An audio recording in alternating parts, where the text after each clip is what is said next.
আকাশে কালো মেঘ, দিগন্তে অনিশ্চয়তার রেখা। ঠিক তখনই তেহরান থেকে ভেসে এলো এক বজ্রধ্বনি, ইরানি আইন প্রণেতা আমির হায়াত মোকাদ্দামের সতর্কবার্তা। সম্ভবত আমাদের পরবর্তী ক্ষেপণাস্ত্র সরাসরি ওয়াশিংটনে আঘাত করবে। এক বাক্যে বদলে গেল কূটনীতির তাপমাত্রা, কাঁপল ইউরোপ আমেরিকার স্নায়ু।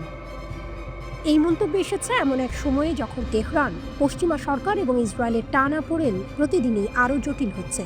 নিষেধাজ্ঞা জুড়েছে, নিষেধাজ্ঞার উপর সামরিক পদক্ষেপে যোগ হচ্ছে পাল্টা ঘোষণা। অচল অবস্থা যেন পাথরের মতো শক্ত, আর সেই পাথরেই হাতুড়ির প্রথম আঘাত দিলেন হায়াত মোকাদ্দাম। তিনি জানালেন, 2 দশক ধরে ইরান শান্তভাবে গড়ে তুলেছে দীর্ঘ পাল্লার আঘাত হানার সক্ষমতা। তার ভাষায়, আজকের দিনে ইরানের ক্ষেপণাস্ত্র ফ্রান্স, জার্মানি, যুক্তরাজ্য সহ পশ্চিম ও পূর্ব ইউরোপের সবখানে পৌঁছাতে পারে। আরও এক ধাপ এগিয়ে তিনি ইঙ্গিত দিলেন, ইরানি নৌবাহিনীর জাহাজ যদি আমেরিকার উপকূলের দিকে অগ্রসর হয়, 10,000 কিলোমিটার দূরত্ব কমে দাঁড়াতে পারে প্রায় 2,000 কিলোমিটারে। অর্থাৎ ওয়াশিংটন, নিউ ইয়র্ক তখন হঠাৎই হয়ে উঠতে পারে সরাসরি লক্ষ্যবস্তু। দাবার বোর্ড সাজানো, প্রথম চাল দেওয়া হয়ে গেছে। ভাবুন, ইউরোপের আকাশে সাইরেন, সাগরে টহলদারি জাহাজ, আর দূরে পারস্য উপসাগরের ঘাটে নিঃশব্দে জেগে থাকা লঞ্চার। এই দৃশ্য আর কল্পনা নয়, এ এক বার্তার নাটকীয় মঞ্চায়ন। বার্তাটি সহজ, আমরা পারি আর প্রয়োজনে করব। পশ্চিমা দেশগুলো আবারও স্ন্যাপব্যাক নিষেধাজ্ঞার হুমকি তুলেছে। IAEA এর সঙ্গে পূর্ণ সহযোগিতা না হলে 2015 চুক্তির স্থগিত শাস্তি ফের জাগিয়ে তোলার কথা বলা হচ্ছে। কিন্তু হায়াত মোকাদ্দামের কণ্ঠে নির্লিপ্ত দৃঢ়তা। আমাদের ওপর সম্ভাব্য সব নিষেধাজ্ঞায় আগে থেকেই আছে। অর্থাৎ শ্বাসরোধের চেষ্টায় ইরান ভেঙে পড়েনি, বরং চাপের ভেতরেই তৈরি করেছে নতুন সহনশীল, নতুন প্রযুক্তি, নতুন কৌশল। জুন মাসে হঠাৎ ইসরায়েল আঘাত হানে ইরানের সামরিক ও পারমাণবিক অবকাঠামোয়। নিহত হন জেনারেল, বিজ্ঞানী, ছাত্র, বেসামরিক। দেশ জুড়ে শোকের ঢেউ। কয়েকদিনের মধ্যে যুক্ত হয় মার্কিন বিমান হামলা 3টি স্থাপনা লক্ষ্য করে। মার্কিন প্রেসিডেন্ট ট্রাম্প দাবি করেন, ইরানের কর্মসূচি নিশ্চিহ্ন। তেহরান পাল্টা জানায়, নয়। ধুলো বসে যাওয়ার পর দেখা যায় ধ্বংসস্তূপের ভেতর থেকেও উঠে দাঁড়িয়েছে একটি রাষ্ট্র, ক্ষত বিক্ষত কিন্তু অবিচল। শক্তির 5 স্তম্ভ, যে কারণে বার্তাটি কাঁপায়। দীর্ঘ পাল্লার ক্ষেপণাস্ত্র, ঘোষণায় স্পষ্ট, ইউরোপ ইরানের পাল্লায়। সমুদ্র ভিত্তিক কৌশল, দূরত্ব কমিয়ে লক্ষ্যবস্তু কাছে টানা। নৌবহরের গতিশীলতা এই বার্তার মেরুদণ্ড। শিল্পায়িত স্থিতি, সর্বোচ্চ চাপ এর বছরগুলোতে সরবরাহ শৃঙ্খল নতুনভাবে সাজানো, স্থানীয়করণে জোর, এতে আঘাত পেলেও গতি থামেনি। মানসিক যুদ্ধ, এক বাক্যে বিশ্বমঞ্চে স্নায়ুচাপ তৈরি, এটাই ডিটারেন্সের প্রথম নিয়ম। কূটনীতি, সাইবার প্রচারণা, রণাঙ্গন শুধু মিসাইল সাইলোতে নয়, তথ্য, অর্থনীতি ও কূটনৈতিক করিডোরেও লড়াই। হায়াত মোকাদ্দামের সবচেয়ে তীক্ষ্ণ বাক্যটি এখানে, আমরা সমুদ্র থেকে আমেরিকাকে লক্ষ্যবস্তু করতে পারি। বিপ্লবী গার্ডের মহাকাশ বাহিনী 20 বছর ধরে কাজ করছে। প্রযুক্তি হাতে মুঠোয়, এই ইঙ্গিত প্রতিপক্ষের ক্যালকুলেশন বদলে দেয়। কোনো রাষ্ট্র যখন বলে আজ পারি ইউরোপে, কাল পারব আমেরিকায়, তখন কৌশলগত ঘড়ির কাঁটা নতুন সময় ধরে টিকটিক করতে শুরু করে। পশ্চিমা সরকারগুলোর সামনে এখন 2 রাস্তা, 1 নিষেধাজ্ঞা ও সামরিক চাপ বাড়ানো, 2 ঝুঁকি কমাতে কূটনীতির পথ চওড়া করা। প্রথম রাস্তায় ভুল বোঝাবুঝির সম্ভাবনা বেশি, মিসক্যালকুলেশন থেকে চেইন রিঅ্যাকশন। দ্বিতীয় রাস্তায় দরকার ধৈর্য, IAEA নিয়ে বাস্তবসম্মত সমন্বয়, আঞ্চলিক নিরাপত্তা নিয়ে নতুন ফ্রেমওয়ার্ক এবং পারস্পরিক সীমারেখা স্পষ্ট করা। এদিকে বাজার কাঁপছে, জ্বালানি দামের ওঠানামা, শিপিং রুটে বিমা খরচ বেড়ে যাওয়া, ইউরোপের আকাশে অস্থায়ী ফ্লাইট রুট বদল, সব মিলিয়ে অনিশ্চয়তা বাড়ছে। ন্যাটো রাজধানীগুলোতে কাউন্সিল রুমের আলো নিভছে দেরিতে। মধ্যপ্রাচ্যের মিত্ররা হিসাব করছে, কে কার পাশে দাঁড়ালে ঝড় কম লাগবে।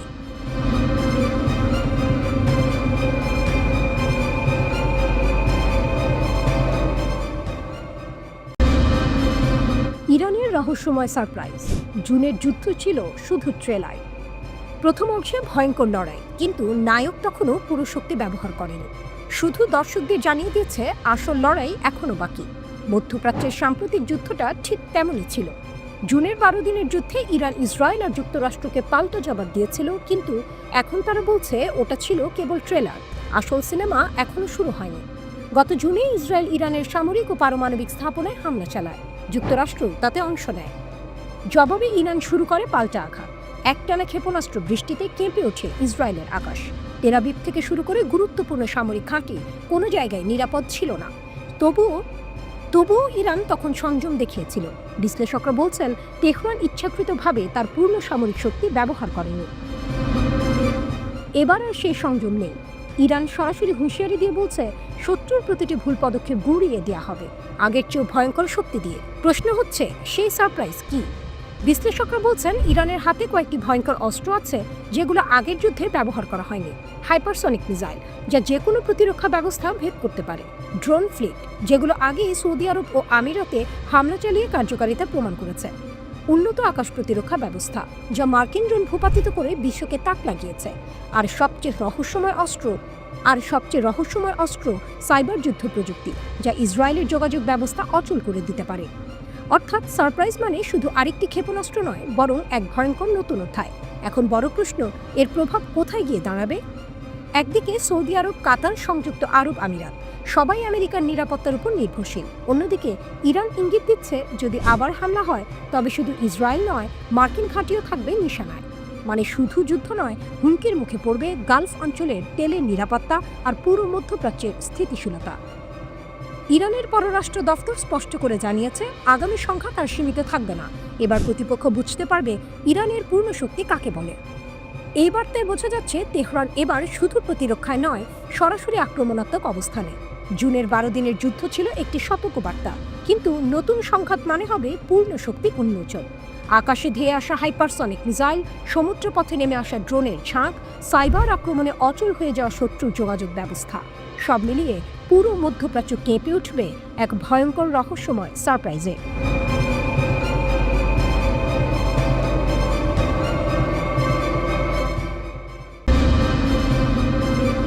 রাতের অন্ধকারে যেন কোনো সিনেমার গোপন দৃশ্য। দরজা বন্ধ, জানালায় মোটা পর্দা, চারপাশে অস্ত্রধারী পাহারা। ভেতরে কি বসে আছেন ইরানের শীর্ষ পরমাণু বিজ্ঞানীরা, যাদের নাম ইসরায়েলের হিট লিস্টে? টেলিগ্রাফের প্রতিবেদন বলছে, কমপক্ষে 15 জন শীর্ষ বিজ্ঞানীকে হঠাৎ করে আত্মগোপনে পাঠিয়েছে তেহরান। বিশ্ববিদ্যালয়ের ক্লাসরুমে যারা ছিলেন তাদের বদলে দেয়া হয়েছে এমন শিক্ষকদের যাদের পরমাণু কর্মসূচির সঙ্গে কোনো সম্পর্কই নেই। কারণটা ভয়াবহ। 2010 সাল থেকে মোসাদের হাতে একে একে প্রাণ দিয়েছেন ইরানের পরমাণু প্রকল্পের মস্তিষ্করা। কেবল জুন মাসেই 12 দিনের ব্যবধানে হত্যা করা হয় অন্তত 30 জন বিজ্ঞানীকে। খবর এলেই তেহরান জেগে ওঠে। শুরু হয় শিকারের খেলা। ইরানের গোয়েন্দারা দেশ জুড়ে খুঁজতে থাকে ইসরায়েলি গুপ্তচরদের। সন্দেহভাজন কয়েকশো মানুষ ইতিমধ্যেই ধরা পড়েছে। এর মধ্যেই ঘটে আরেক নাটকীয় মোড়। রুজবে ভাদি নামের এক পরমাণু বিজ্ঞানী ধরা পড়লেন ইসরায়েলের হয়ে গুপ্তচর বৃত্তির অভিযোগে। আদালতে দোষী সাব্যস্ত হওয়ার পর ফাঁসিতে ঝুলে শেষ হলো তার গল্প। এই মৃত্যুই যেন বার্তা, বিশ্বাসঘাতকতার দাম শুধু পদ হারানো নয়, জীবন হারানো। তেহরান এবার আর কোনো ঝুঁকি নিতে চায় না। তালিকাভুক্ত প্রায় 100 বিজ্ঞানীর মধ্যে যাদের প্রাণ সবচেয়ে ঝুঁকিতে, তাদের জন্য বিশেষ পরিকল্পনা করা হয়েছে। কেউ গোপন শহরে, কেউ পাহাড় ঘেরা সুরক্ষিত বাড়িতে, কেউ বা উত্তর উপকূলে। সবখানেই 24 ঘন্টা পাহারা। দেহরক্ষীদের নিয়েও এসেছে বড় পরিবর্তন। যাদের উপর সামান্য সন্দেহ, তাদের সরিয়ে আনা হয়েছে বিশ্বস্ত নতুন মুখ। নতুন করে ইসরায়েলি হামলার আশঙ্কা রয়েছে। ইরানের একজন জ্যেষ্ঠ কর্মকর্তার বরাত দিয়ে এটি জানায় দ্য টেলিগ্রাফ। কর্মকর্তারা বলেন, বিজ্ঞানীদের তাদের পরিবারের সদস্যদের সাথে তেহরানে এবং দেশের উত্তর উপকূলে নিরাপদ জায়গায় স্থানান্তরিত করা হয়েছে। ইরান জানে এটি শুধু প্রাণ বাঁচানোর লড়াই নয়, এটি রাষ্ট্রের অস্তিত্ব রক্ষার যুদ্ধ। তাদের পরমাণু কর্মসূচি কেবল প্রযুক্তি নয়, এটা শক্তি, প্রতিরোধ আর রাজনৈতিক মর্যাদার প্রতীক। আর তাই ইসরায়েলের বার্তা যতই ভয়ঙ্কর হোক, যে ইরানের পরমাণু কর্মসূচিতে কাজ করবে সে স্বয়ংক্রিয়ভাবে আমাদের লক্ষ্য। তেহরান পিছু হচ্ছে না, বরং এই খেলায় ইরান আরও ধূর্ত হচ্ছে। বিজ্ঞানীদের একদল গোপনে কাজ চালিয়ে যাচ্ছে অজানা স্থানে। যাদের সামনে পাঠানো হয়েছে তারা ছায়া মাত্র, ভুল টার্গেটে ইসরায়েলকে ব্যস্ত রাখতে। যেন দাবার বোর্ডে রাজার নিরাপত্তায় বারবার গুটি বদলানো হচ্ছে। টুইস্টটা এখানে, ইসরায়েল হয়তো ভেবেছিল ভয় দেখিয়ে বা গুপ্ত হত্যা চালিয়ে ইরানের পরমাণু স্বপ্ন থামানো যাবে, কিন্তু তেহরান সেই চাপকে পরিণত করেছে এক ধরনের গোপন অস্ত্রে, অদৃশ্য বিজ্ঞানী, ছায়াময় ল্যাব আর এক অটল বার্তা, আমরা আছি, কাজ থামবে না। এই গোপন শহরগুলোতে হয়তো এখনো রাত জেগে চলছে হিসাব, পরীক্ষা আর পরিকল্পনা। বাইরে অন্ধকার, ভেতরে আলো, আর সেই আলোয় গড়ে উঠছে এমন কিছু যা হয়তো একদিন ইসরায়েলের কৌশলকে উল্টে দেবে। চুপি সারে বিনা শব্দে, ঠিক যেমন করে ইরান তার সবচেয়ে মূল্যবান মস্তিষ্কগুলোকে আড়ালে রেখেছে।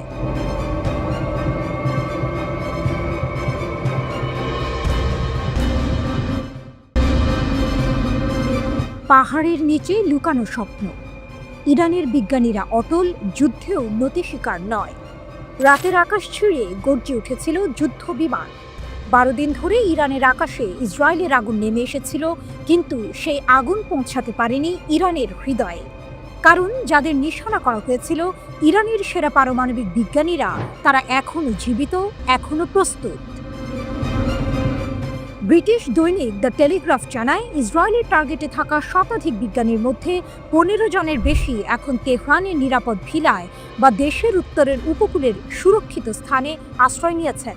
তারা পরিবার নিয়ে বিশ্ববিদ্যালয় ছেড়ে গেছেন, তবুও তাদের চোখে ভয়ের ছাপ নেই, বরং জেদ, দৃঢ়তা। সিনিয়র এক ইরানি কর্মকর্তা জানান, আগের পারমাণবিক প্রকল্পে যুক্ত শিক্ষকদের বদলে এখন এমন ব্যক্তিদের নিয়োগ দেওয়া হচ্ছে যাদের সেই কর্মসূচির সঙ্গে কোনো সম্পর্ক নেই, যেন ছায়ার ভেতর থেকে নতুন চারা গজাচ্ছে। ইসরায়েলি বিশেষজ্ঞরা পর্যন্ত দ্য টেলিগ্রাফকে বলেছেন, ইরানের নিহত বিজ্ঞানীদের কাজ চালিয়ে নিতে প্রস্তুত নতুন গবেষকরা। তারা এই দৃশ্যকে তুলনা করেছেন মৃতদের হাঁটাহাঁটির সঙ্গে, যেন মৃত্যু এসেও কাজ থামাতে পারছে না। এরই মধ্যে এই নতুন প্রজন্মের বিজ্ঞানীদের নিরাপত্তা ঘিরে তেহরান কড়া প্রহরা বসেছে। কিন্তু কারা এই নতুন বিজ্ঞানীরা? তাদের নিরাপত্তা ব্যবস্থা এতটাই কঠোর যে তাদের পরিচয় বা অবস্থান সম্পর্কে কিছুই জানা যায় না। ইরানের শক্তি এখানে, একদল বিজ্ঞানী মারা গেলেও অন্য দল প্রস্তুত, যেন এক অবিরাম স্রোত। যুক্তরাষ্ট্রের প্রেসিডেন্ট ডোনাল্ড ট্রাম্প দাবি করলেন, ইরান এখনো ইউরেনিয়াম সমৃদ্ধকরণ বন্ধ করেনি বা আন্তর্জাতিক পরিদর্শন মেনে নেয়নি। তার কথায়, ইসরায়েল ইরান সংঘাতের পর ইরানের পারমাণবিক প্রোগ্রাম স্থায়ীভাবে পিছিয়ে গেছে, তবে তারা হয়তো আবার অন্য কোথাও থেকে শুরু করবে। তবে বাস্তব ছবিটা ভিন্ন। সিএসবিএস নিউজ জানায়, মার্কিন যুক্তরাষ্ট্র 3টি B-2 বোমারু বিমান ফোর্দো পারমাণবিক স্থাপনায় হামলা চালায়। এই বিমানে ছিল 6টি বাংকার বাস্টার বোমা, যা পাহাড় কেটে ফেলতে পারে, কিন্তু ইরানের মনোবল ভাঙতে পারে না। ফোর্দো ইরানের গর্ব, পাহাড়ের নিচে 300 ফুট গভীরে লুকানো ইউরেনিয়াম সমৃদ্ধি কেন্দ্র। শুধু ফোর্দো নয়, নাতানজ এবং ইস্পাহানের মতো গুরুত্বপূর্ণ স্থাপনাতেও যুক্তরাষ্ট্রের টমাহক ক্ষেপণাস্ত্র আঘাত হানে। জাতিসংঘের আন্তর্জাতিক পরমাণু শক্তি সংস্থা IAEA বলেছে, এই হামলার পরেও আশেপাশে তেজস্ক্রিয়তা বাড়েনি। ইরানের পারমাণবিক শক্তি সংস্থা হামলার সত্যতা স্বীকার করলেও জোর দিয়ে বলেছে, এতে তাদের উন্নয়ন থামবে না। ইসরায়েলের পররাষ্ট্রমন্ত্রী গিদেওন স্যার দাবি করেছেন, ইরানের পারমাণবিক প্রোগ্রাম 2 বছর পিছিয়ে গেছে, কিন্তু তেহরান সঙ্গে সঙ্গে সেই দাবি উড়িয়ে দিয়েছে। ইরানের পার্লামেন্ট সদস্য মাহদি মোহাম্মদি স্পষ্ট বলেছেন, আমাদের কাছে কিছুই অপ্রত্যাশিত ছিল না।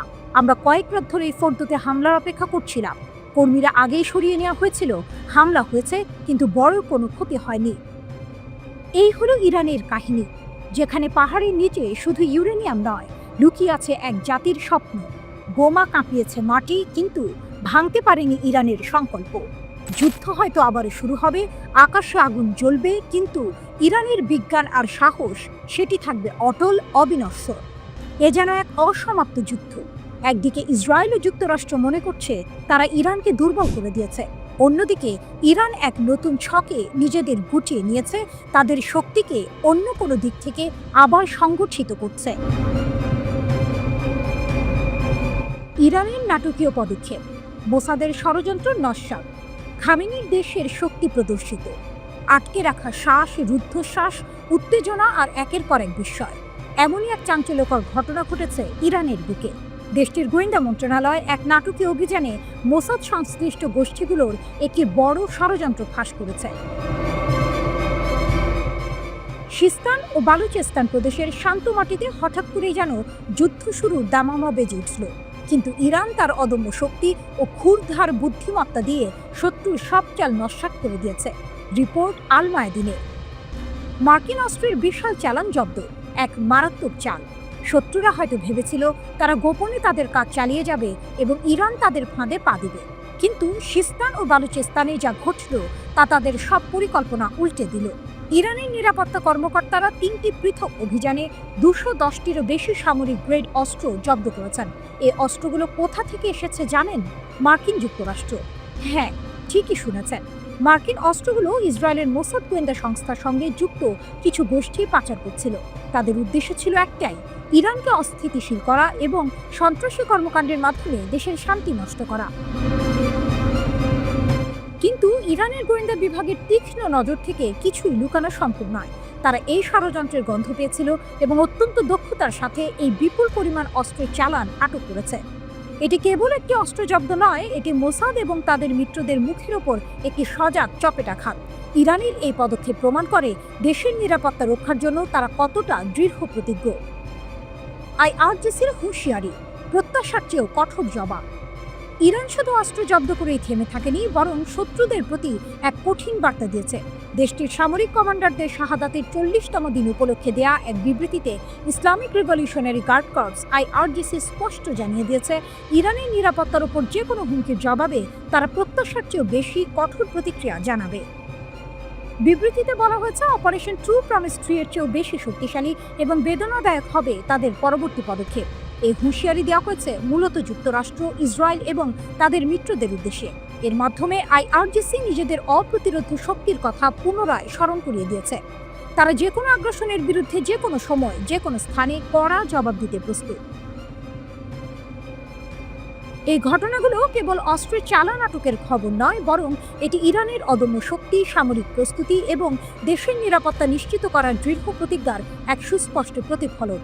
শত্রুরা যখন দেশের শান্তি নষ্ট করতে চায়, তখন ইরান যেন আরও শক্তিশালী হয়ে ওঠে। এই নাটকীয় মোড় এবং রুদ্ধশ্বাস পরিস্থিতি প্রমাণ করে, ইরানকে দুর্বল ভাবার কোনো অবকাশ নেই। দেশের সার্বভৌমত্ব রক্ষায় তারা যে কতটা অপ্রতিরোধ্য তা আবারও প্রমাণিত হলো। এই ঘটনা কি অঞ্চলে আরও নতুন কোনো উত্তেজনার জন্ম দেবে, নাকি শত্রুরা ইরানের এই শক্তি দেখে পিছু হটবে?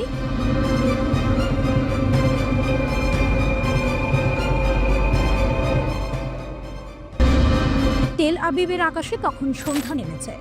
শহর জুড়ে প্রতিদিনের ব্যস্ততা আর জীবনের কোলাহল। কিন্তু এই আপাত শান্ত পরিবেশের নিচে চাপা ছিল এক চাপা উত্তেজনা। ইসরায়েলিরা জানত তাদের সরকার গাজায় আক্রমণ বাড়িয়েছে, আর তার ফলস্বরূপ যে কোনো সময় যে কোনো দিক থেকে হামলা আসতে পারে। আর সে আশঙ্কা সত্যি হলো। পূর্ব দিক থেকে উড়ে এলো এক নীরব হুমকি, ড্রোন। ইয়েমেনের সশস্ত্র বাহিনী ড্রোন হামলা চালিয়েছে ইসরায়েলের বুকে, যা মধ্যপ্রাচ্যের উত্তাপকে আরও বাড়িয়ে দিয়েছে। হামলাটা হলো নীরব, কিন্তু তার প্রভাব ছিল সুদূরপ্রসারী। ইসরায়েলি প্রতিরক্ষা বাহিনী আইডিএফ দ্রুতই হামলা নিশ্চিত করল। তাদের বিবৃতি অনুযায়ী ইয়েমেনের হুথি নিয়ন্ত্রিত এলাকা থেকে প্রায় 1 ঘন্টার ব্যবধানে 2টি ড্রোন নিক্ষেপ করা হয়েছিল। ইসরায়েলি বিমান বাহিনী সেই ড্রোনগুলোকে সফলভাবে প্রতিহত করার দাবি করেছে। ইসরায়েলি প্রতিরক্ষা বাহিনী দাবি করেছে, এই হামলায় কোনো সাইরেন বাজানো হয়নি, কারণ ড্রোনগুলোকে ইসরায়েলি ভূখণ্ডের অনেক আগেই আকাশেই ধ্বংস করে দেওয়া হয়েছে। কিন্তু এই ঘটনার টুইস্ট হলো, এই হামলা কোনো বিচ্ছিন্ন ঘটনা নয়। ইয়েমেনি সশস্ত্র বাহিনী 3 ও 5 অগাস্ট একইভাবে ড্রোন ও ক্ষেপণাস্ত্র হামলা চালিয়েছিল। ইসরায়েলের প্রধানমন্ত্রী নেতানিয়াহু গাজায় আক্রমণ বাড়ানোর ফলে এই হামলাগুলোর সংখ্যা ও তীব্রতা আরও বেড়েছে। তেল আবিব গাজা দখলের পরিকল্পনা অনুমোদন করার পর ইয়েমেনিরা যেন আরও বেশি আগ্রাসী হয়ে উঠেছে। তাদের এই হামলা কেবল বিমান হামলাতেই সীমাবদ্ধ নয়, তারা ইসরায়েলের বিরুদ্ধে একটি নৌ অবরোধের ঘোষণা দিয়েছে, যা পরিস্থিতিকে আরও জটিল করে তুলেছে। ইয়েমেনি সশস্ত্র বাহিনীর মুখপাত্র এক বিবৃতিতে জানিয়েছেন যে তারা নৌ অবরোধের 4র্থ ধাপ বাস্তবায়ন শুরু করতে যাচ্ছে। এই ধাপের সবচেয়ে গুরুত্বপূর্ণ অংশ হলো ইসরায়েলি বন্দরের সাথে লেনদেনকারী যে কোনো কোম্পানির সমস্ত জাহাজকে লক্ষ্যবস্তু করা, সেই কোম্পানির জাতীয়তা নির্বিশেষে এবং সশস্ত্র বাহিনী নাগালের মধ্যে যে কোনো স্থানে।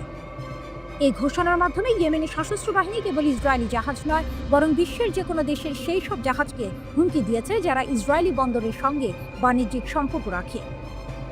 ইয়েমেনি সশস্ত্র বাহিনী সব কোম্পানিকে অবিলম্বে ইসরায়েলি বন্দরের সাথে লেনদেন বন্ধ করার জন্য সতর্ক করে দিয়েছে।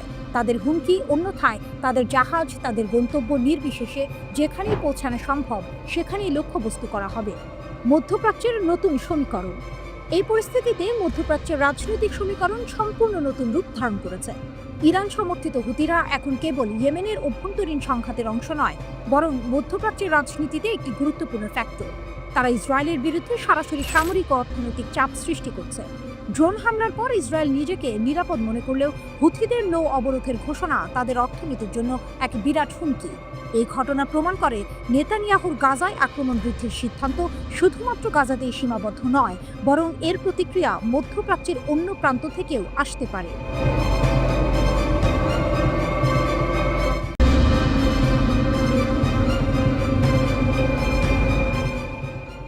তেহরান বনাম জেরুজালেম, আরেকটি যুদ্ধের কাউন্টডাউন শুরু।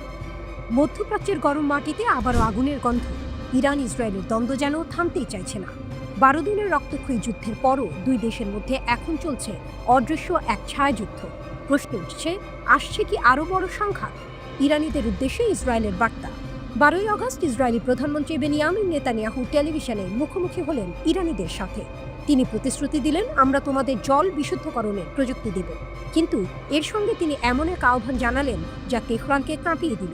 রাস্তায় নেমে এসো, শাসনের বিরুদ্ধে দাঁড়াও, ইসরায়েল তোমাদের পাশে আছে। তারই প্রতিধ্বনি করলেন ইসরায়েলের বিজ্ঞান ও প্রযুক্তিমন্ত্রী গিলা গামেলিয়ান। তিনি সোশ্যাল মিডিয়ায় লিখলেন, আগামী বছর মুক্ত তেহরান। ইসরায়েলের সাবেক প্রধানমন্ত্রী নাফতালি বেনেটও অভিযোগ করলেন, ইরান সরকার দেশবাসীর জন্য নয়, ক্ষেপণাস্ত্র আর সংঘাতে অর্থ ঢালছে। বার্তাটি স্পষ্ট, ইসরায়েল সরাসরি ইরানি জনগণকে শাসকের বিরুদ্ধে ব্যবহার করতে চাইছে। তেহরানের পাল্টা আঘাত। ইসরায়েলের এই বার্তায় তেহরান ক্ষুব্ধ। রাষ্ট্রপতি মাসুদ পেজেশকিয়ান এটিকে বললেন মরিচিকা। সংসদের স্পিকার গালিবাফ কটাক্ষ করে বললেন, পরিশোধিত নর্দমার পানি দিয়ে ইরানিদের প্রতারিত করছে ইসরায়েল। পররাষ্ট্রমন্ত্রী আব্বাস আরাকচি আরও এক ধাপে গিয়ে জানালেন, নিষেধাজ্ঞার কারণে ইরান নতুন প্রযুক্তি আনতে দেরি করছে, অথচ তাদের হাতে ইতিমধ্যেই সংকট সমাধানের উপায় আছে। সবচেয়ে বড় বার্তা এসেছে সরকারের সামরিক পদক্ষেপ থেকে। 3 আগস্ট ইরান নতুন এক প্রতিরক্ষা কাউন্সিল গঠন করেছে, যেখানে 38 বা প্রচলিত সেনাবাহিনী ও আইআরজিসি বা রিভলিউশনারি গার্ড সরাসরি অন্তর্ভুক্ত। শেষবার এই ধরনের কাউন্সিল গঠিত হয়েছিল 8 বছরের ইরাক ইরান যুদ্ধের সময়। এবারও তেহরান বুঝিয়ে দিল তারা আরেকটি বড় সংঘাতের জন্য প্রস্তুত। ছায়াযুদ্ধের নাটক। যুদ্ধবিরতির পরও ইরানের রহস্যজনক বিস্ফোরণ আর অগ্নিকাণ্ডের ঢেউ চলছে। মাত্র 40 দিনে 30টিরও বেশি ঘটনা। কখনো গুদাম উড়ে যাচ্ছে, কখনো সামরিক মালিকানাধীন অর্থনৈতিক কেন্দ্র জ্বলছে। তেহরান এগুলোকে ছোট করে দেখাতে চাইছে গ্যাস লিক, দুর্ঘটনা। কিন্তু মানুষ জানে এর পেছনে থাকতে পারে মোসাদের ছায়া। প্রমাণ, ইরানি ভিন্ন মতাবলম্বীরাই এখন ইসরায়েলের হাতিয়ার। 7 আগস্ট প্রোপাবলিকা রিপোর্টে উঠে এসেছে, সাম্প্রতিক যুদ্ধে ইসরায়েলি সাফল্যের পেছনে ছিল ইরানি সহযোগীরা। তারা মেশিন গান বসিয়েছে, বিমান প্রতিরক্ষা ধ্বংস করেছে, এমনকি বিজ্ঞানীদের অ্যাপার্টমেন্ট নজরদারি করেছে। অর্থাৎ শত্রু আর সীমান্তে সীমাবদ্ধ নয়, শত্রু এখন ভেতরে। শক্তির আসল খেলা। ইসরায়েল চায় ইরানি জনগণকে রাস্তায় নামাতে। তেহরান চায় দেখাতে তাদের হাতে শুধু সেনা নয়, প্রযুক্তি, ক্ষেপণাস্ত্র আর জনগণের শক্তি আছে। এ লড়াই শুধু অস্ত্রের নয়, মনস্তত্ত্বেরও। আজকের ইরান কেবল টার্গেট নয়, বরং এক দৈত্যাকার শক্তি, যে প্রমাণ করতে চায় যদি যুদ্ধ হয়, আগুন শুধু তেহরানে নয়, জ্বলবে তেল আবিবেও।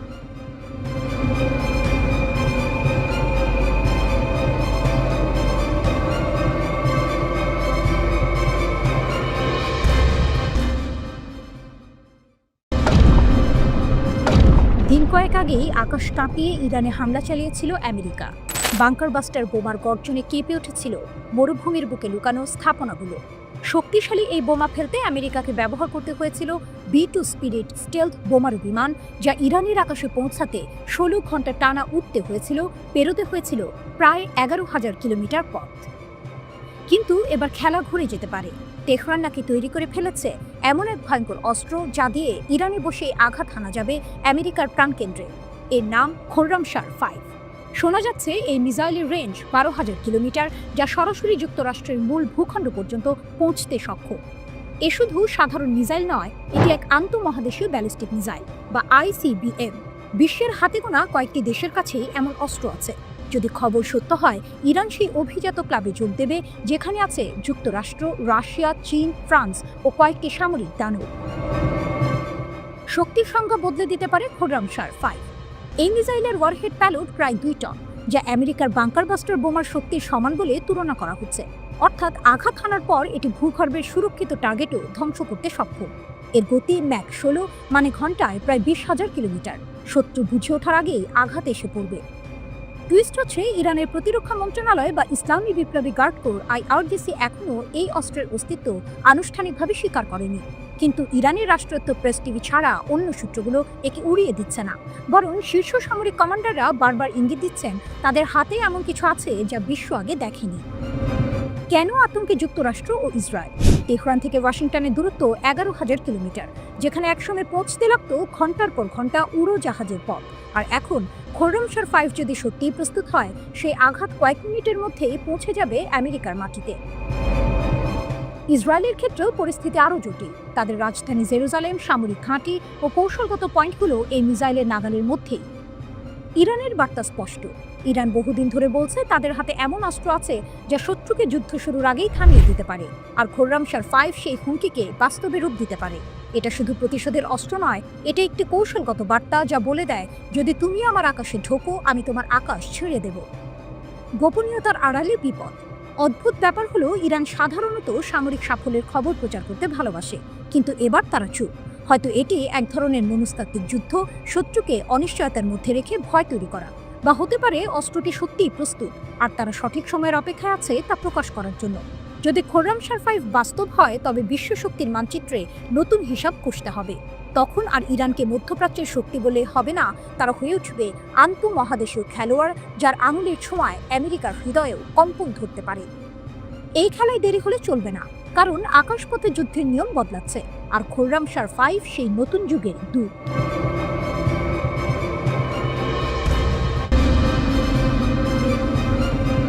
ককেশাসে ট্রাম্পের ছক ভেস্তে দিতে ইরানের অঙ্গীকার। আর্মেনিয়া আজারবাইজান চুক্তি নিয়ে ট্রাম্পকে সরাসরি সতর্কবার্তা। ইরানের শীর্ষ নেতা আয়াতুল্লাহ খামেনির শীর্ষ সহকারী হুঁশিয়ারি, ভাড়াটে সেনাদের কবরস্থান হবে এই করিডোর। মধ্যপ্রাচ্যের উত্তপ্ত ভূ রাজনীতিতে নতুন করে উত্তেজনা জমতে শুরু করেছে ককেসাস অঞ্চলে। ইরান এবার স্পষ্ট জানিয়ে দিল, আজারবাইজান থেকে নাখেচেভান পর্যন্ত আর্মেনিয়ার ভেতর দিয়ে যে মার্কিন সমর্থিত করিডোর তৈরির পরিকল্পনা চলছে তা তারা কোনোভাবেই হতে দেবে না। খামেনির উপদেষ্টা আলী আকবর ভেলাওয়াতি সরাসরি বললেন, ইরান কখনোই কোনো ট্রাম্প স্বত্বাধিকারী করিডোরের অনুমতি নেবে না। তার ভাষায়, এই করিডোর হবে ভাড়াটি সেনাদের কবরস্থান। ভেলাওয়াতি আরও সতর্ক করে দেন, এই প্রকল্প আঞ্চলিক স্থিতিশীলতার জন্য হুমকি এবং আর্মেনিয়ার ভৌগোলিক ঐক্যকেও বিপদে ফেলতে পারে। তবে ইরানি পররাষ্ট্র মন্ত্রণালয় আর্মেনিয়া আজারবাইজান শান্তি চুক্তিকে দীর্ঘস্থায়ী শান্তির পথে গুরুত্বপূর্ণ পদক্ষেপ হিসেবে স্বীকৃতি দিয়েছে, কিন্তু এর পাশাপাশি তারা স্পষ্ট করে বলেছে, ইরানের সীমান্তের কাছাকাছি যে কোনো বিদেশি হস্তক্ষেপের বিরূপ প্রভাব পড়তে পারে। তেহরান সরাসরি সতর্ক করে দিয়েছে, সীমান্তবর্তী এলাকায় বিদেশি শক্তির হস্তক্ষেপ নেতিবাচক পরিণতি ডেকে আনবে। ইরানের আশঙ্কা, এই পরিকল্পনা আর্মেনিয়াকে বিভক্ত করে দিতে পারে এবং ককেসাসের জ্বালানি সমৃদ্ধ অঞ্চলে নতুন অস্থিরতা সৃষ্টি করতে পারে। তাদের বিবৃতিতে বলা হয়, নিঃসন্দেহে ককেসাস অঞ্চলে শান্তি ও স্থিতিশীলতা বজায় রাখা এখানকার সব দেশের স্বার্থে। একই সঙ্গে ইরানের শেয়ার করা সীমান্তের পার্শ্ববর্তী এলাকায় যে কোনো ধরনের বিদেশি হস্তক্ষেপের নেতিবাচক প্রভাব নিয়ে উদ্বেগ প্রকাশ করছে। এই বিবৃতি এসেছে এমন এক সময়ে যখন আর্মেনিয়া ও আজারবাইজান যুক্তরাষ্ট্রের মধ্যস্থতায় ওয়াশিংটনের হোয়াইট হাউসে একটি ঐতিহাসিক শান্তি চুক্তি স্বাক্ষর করেছে। ট্রাম্পের নেতৃত্বে অনুষ্ঠিত এই আলোচনায় ছিল আজারবাইজানের বিতর্কিত নাগোর্নো কারাবাখ অঞ্চল পুনর্দখলের পর দুই দেশের মধ্যে প্রথম সরাসরি শান্তি চুক্তি। চুক্তিটি হোয়াইট হাউসের স্টেট ডাইনিং রুমে স্বাক্ষরিত হয়, যেখানে ট্রাম্পের পাশে আজারবাইজানের প্রেসিডেন্ট ইলহাম আলিয়েভ ও আর্মেনিয়ার প্রধানমন্ত্রী নিকোল পাসিনিয়ান উপস্থিত ছিলেন। এই চুক্তির মূল লক্ষ্য হল দুই দেশের মধ্যে সব ধরনের লড়াই স্থায়ীভাবে বন্ধ রাখা, বাণিজ্য, ভ্রমণ ও কূটনৈতিক সম্পর্ক খুলে দেওয়া এবং একে অপরের সার্বভৌমত্ব ও ভৌগোলিক অখণ্ডতা সম্মান করা। মার্কিন পক্ষ জানিয়েছে, এই চুক্তির অংশ হিসেবে আর্মেনিয়া ও আজারবাইজান একটি নতুন ট্রানজিট করিডোর তৈরি করবে, যার নাম দেওয়া হয়েছে ট্রাম্প রুট। হোয়াইট হাউস জানিয়েছে, এই করিডোরের একচেটিয়া উন্নয়ন অধিকার মার্কিন যুক্তরাষ্ট্রের থাকবে। এর ফলে জ্বালানি এবং অন্যান্য সম্পদের বৃহত্তর রপ্তানি সহজতর হবে। রয়টার্সের প্রতিবেদনে বলা হয়, বিশ্লেষক এবং এর সাথে সংশ্লিষ্ট ব্যক্তিরা বলছেন যে বিতর্কিত পারমাণবিক কর্মসূচি এবং জুন মাসে ইসরায়েলের সাথে 12 দিনের সংঘাতের পর মার্কিন চাপের মুখে ইরানের করিডোরটি বন্ধ করার মতো সামরিক শক্তির অভাব রয়েছে। চুক্তির অন্যতম গুরুত্বপূর্ণ অংশ হল Trump Route for International Peace and Prosperity (TRIPP), যা আজারবাইজানের মূল ভূখণ্ড ও তার নাখচিভান স্বায়ত্তশাসিত প্রদেশকে সংযুক্ত করবে। এই পথটি আর্মেনিয়ার ভূখণ্ডের মধ্য দিয়ে যাবে, যেখানে যুক্তরাষ্ট্রের সঙ্গে একটি বিশেষ অংশীদারিত্ব গড়ে তোলা হবে। ট্রাম্প জানান, এই করিডোরের উন্নয়নে আমেরিকান কোম্পানিগুলো বড় বিনিয়োগ করবে এবং এটি 3 দেশকেই অর্থনৈতিক সুবিধা দেবে।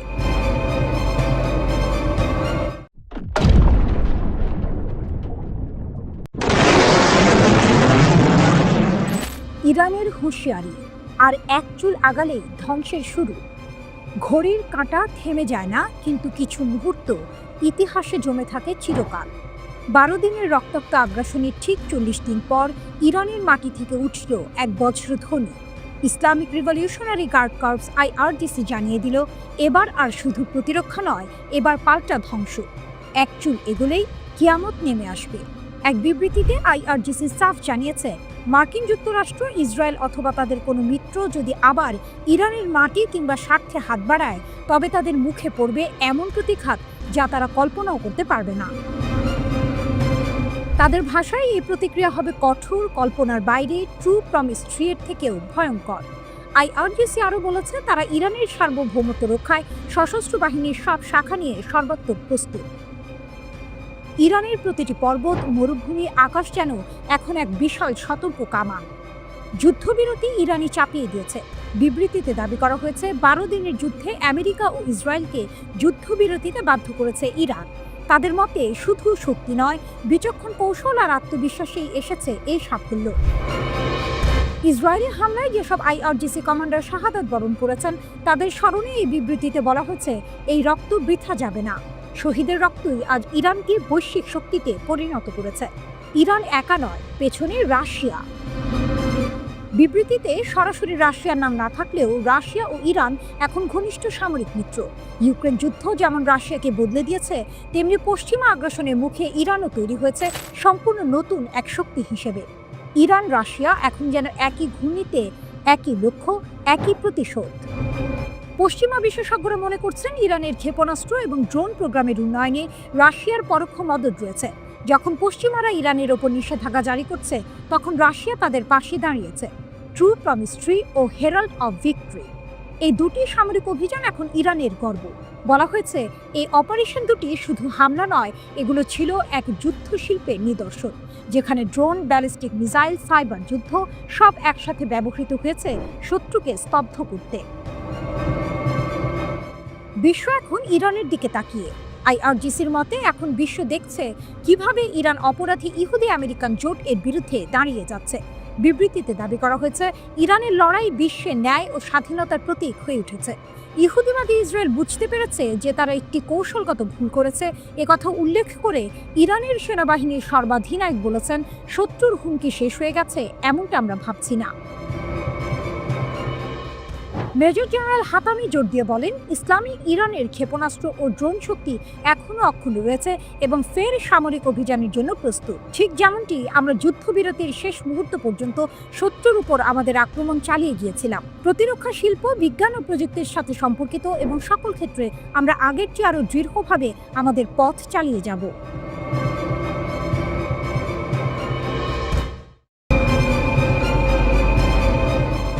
ইসরায়েলের দুঃস্বপ্ন, ইরানের হাতে পাইলটদের গোপন প্রোফাইল। তেহরান থেকে ভেসে এলো এক হিমশীতল ঘোষণা। এই ঘোষণা যেন ইসরায়েলের সামরিক ব্যবস্থার একেবারে হৃৎপিণ্ডে এক চরম আঘাত হেনেছে। ইরান দাবি করেছে, তারা ইসরায়েলি বিমান বাহিনীর পাইলট, কমান্ডার এবং ড্রোন অপারেটরদের সম্পূর্ণ গোপন তথ্য উন্মোচন করেছে।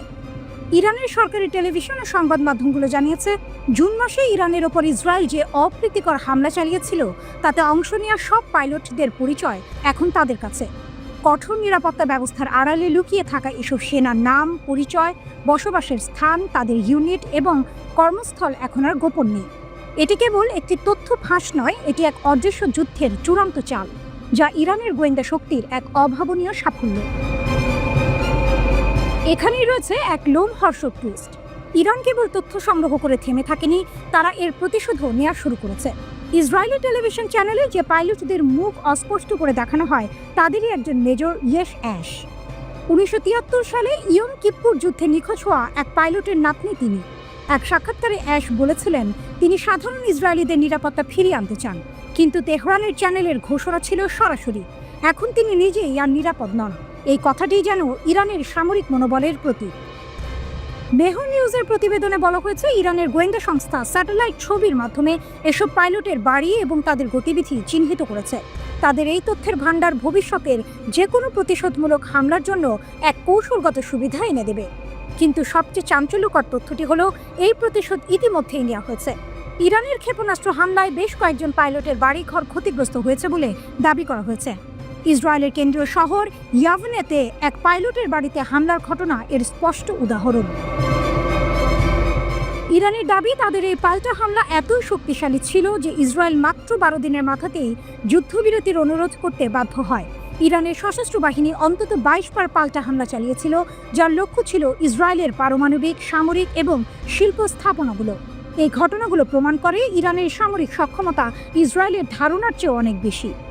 প্রতিবেদনে আরও একটি গুরুত্বপূর্ণ বিষয় উঠে এসেছে। যখন ইরান পাল্টা হামলা শুরু করে, ইসরায়েল তখন তাদের পাইলটদের সরিয়ে স্কুলে বা অন্যান্য বেসামরিক স্থানে নিয়ে যায়।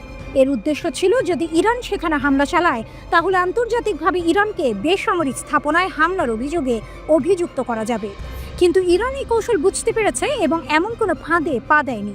ইরানের পক্ষ থেকে এক শীতল সতর্কবার্তা দেওয়া হয়েছে। এখন পর্যন্ত যা প্রকাশিত হয়েছে তা কেবল একটি নমুনা। আরও বহু গোপন তথ্য ভবিষ্যতে প্রকাশ করা হবে। এই ঘোষণা ইসরায়েলের নিরাপত্তা ব্যবস্থার জন্য এক বড় ধরনের অস্বস্তির কারণ হয়ে উঠেছে। মধ্যপ্রাচ্যের এই খেলা এখন আর শুধু সামরিক শক্তি নয়, বরং গোয়েন্দা তথ্যের, যেখানে ইরান এক অভাবনীয় শক্তি হিসেবে নিজেদের প্রমাণ করে চলেছে। যুদ্ধটা শুরু হয়েছিল গাজায়, কিন্তু এর ছায়া এখন ইসরায়েলের ঘরে ঘরে। বিশ্ববাসীকে চমকে দিয়ে ফিলিস্তিনি প্রতিরোধ বাহিনী তাদের দুঃসাহসিক কৌশল দিয়ে ইসরায়েলের সুপ্রশিক্ষিত সেনাবাহিনীকে বিপর্যস্ত করে তুলছে। আধুনিক সমরাষ্ট্রে সজ্জিত এই সেনারা এখন গাজার ধ্বংসস্তূপের ভেতর থেকে উঠে আসা গেরিলা কৌশলের কাছে পরাস্ত। কিন্তু এই যুদ্ধের সবচেয়ে বড় টুইস্ট হলো, আসল যুদ্ধটা কেবল রণাঙ্গনে নয়, চলছে সেনাদের মনের ভেতরেও। গাজার সুড়ঙ্গ থেকে ইসরায়েলের মনস্তত্ত্ব।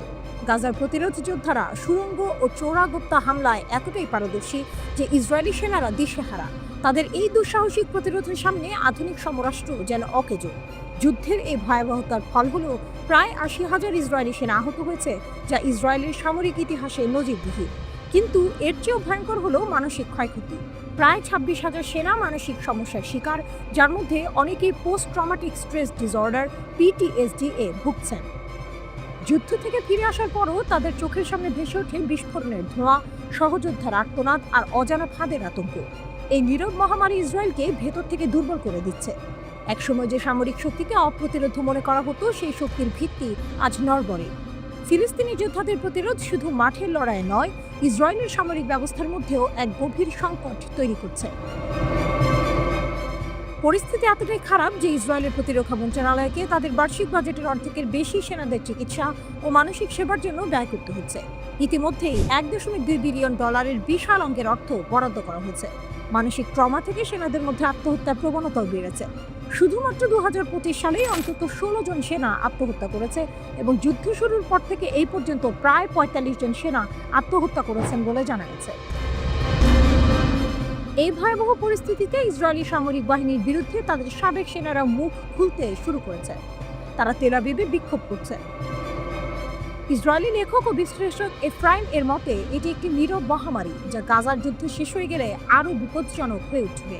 নেতানিয়াহুর উচ্চাকাঙ্ক্ষার বিপরীতে ফিলিস্তিনি প্রতিরোধে দৃঢ়তা দেখা যাচ্ছে। তবে আসল ট্র্যাজেডি হলো, এই যুদ্ধের সবচেয়ে বড় মূল্য চোকাতে হচ্ছে সাধারণ সৈনিকদের। তাদের মন এবং শরীরের ক্ষয়ক্ষতি একটি অদৃশ্য যুদ্ধের মতো ইসরায়েলকে ভেতর থেকে ভেঙে দিচ্ছে। পুরো গাজা দখলের স্বপ্নে বিভোর ইসরায়েলের প্রধানমন্ত্রী বেনিয়ামিন নেতানিয়াহু, কিন্তু তার সেই স্বপ্নের পথে বাধা হয়ে দাঁড়িয়েছে দেশটির সেনাপ্রধান ইয়াল জামির। তার ভাষায়, এমন যে কোনো কিছু ইসরায়েলি সেনাবাহিনীর জন্য একটি ফাঁদ। টাইমস অফ ইসরায়েল জানিয়েছে, সোশ্যাল মিডিয়ায় নেতানিয়াহুর ছেলে ইয়ার নেতানিয়াহুর একটি পোস্ট ঘিরেও দ্বন্দ্বে জড়িয়েছেন তারা দুজন। ইয়ার ওই পোস্টে লেখেন, জামির বিদ্রোহ ও সামরিক অভ্যুত্থান চেষ্টার পেছনে রয়েছেন। তার বিরুদ্ধে আনা ইয়ারের অভিযোগ নিয়ে আপত্তি তুললে সেনাপ্রধানকে এক হাত নেন নেতানিয়াহু।